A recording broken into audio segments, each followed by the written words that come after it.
today we're going to take a look at the Pearl Izumi X-Alp Launch 2.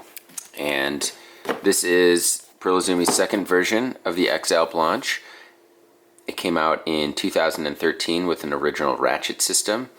And the upgrade to the 2 is it comes with a BOA system and a one Velcro strap at the bottom of the shoe.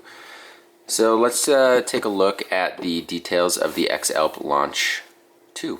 First off, I think it's worth noting that I did purchase the X-Alp Enduro 4s, and I previously used the X-Alp Enduro 3s a few years back, and so I figured everything would be fine and dandy with the 4s, and that was not the case. The ratchet system was basically the same, but it really did not feel very burly, and the sole was very the tread pattern was very interesting. One that I wouldn't want to actually use on like a trail, more or less.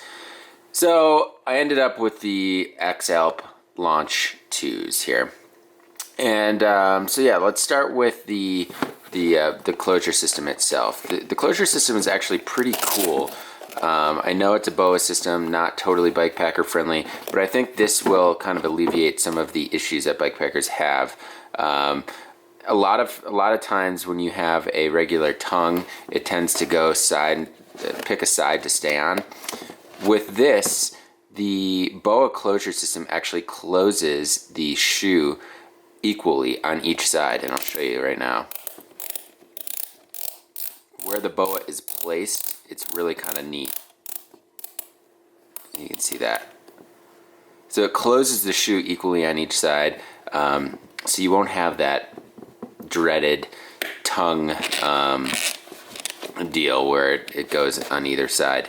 The other thing about the tongue is it's really cool is it's all padded, and you can't really see it, but you can see this seam here inside or down from here is completely padded, and probably, I don't know, I'd say almost quarter of an inch of padding there, which is pretty cool, and that should help with insulation as well as protection and whatnot. And then down at the bottom you do have your Velcro strap just to tighten things down towards the bottom of the shoe, which is nice to have. Systems, and I've had BOAs fail before. I've had ratchets fail in the BOAs. I've never actually had a cord break, but I'm going to try them out and see how they work. And then looking at the body of the shoe itself, it does come with a bunch of small little ventilation holes, but not as many as I would have liked, not as many as the X-Alp Enduro, but we'll see how they breathe once I test them out.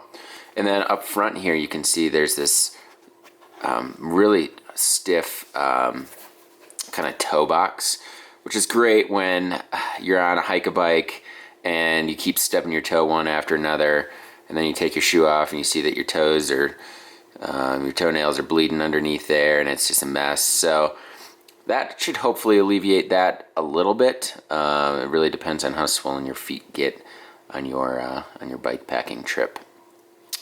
So looking down at the base of the shoe, we do have a carbon sole, so it is pretty stiff. Try to flex it for you.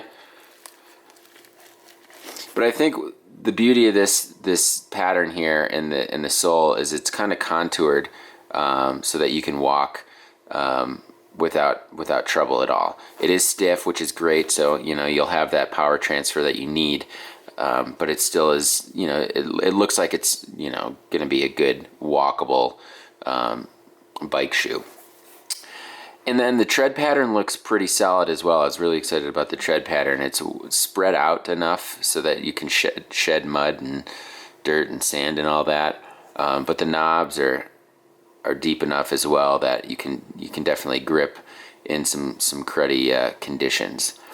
And I haven't even put the cleats in yet, but Pearl Izumi really hasn't had an issue with cleat interference when you're walking, which is nice. And if you don't want to use cleats, you can just keep this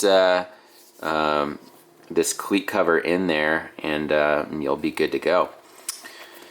And yeah, so that is the Pearl Izumi X-Alp Launch 2.